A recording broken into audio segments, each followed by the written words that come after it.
what you need is, let's use the eye, even though he didn't.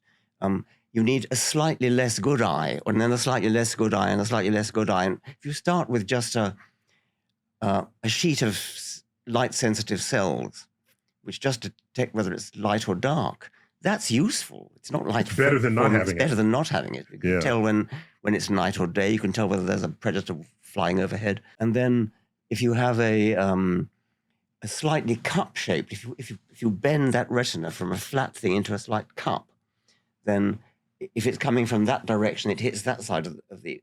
We are on video, aren't we? Yes.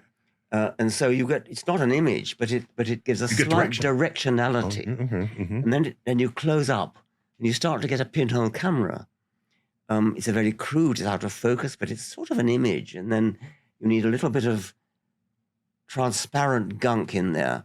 It's not a proper lens, but it does something like a lens. And all these stages, one by one, they step by step, they incrementally improve. And every improvement is the new starting place for the variations at that generation. That's right, and then you get improvement. Because every generation is not starting from zero. That's right, yes. So The Blind Watchmaker, I just thought that was brilliantly written, and it was my benchmark for, if I were to ever write a book for the public, I want to be this articulate. Oh, wow, that's high praise, Neil. I just want you to know.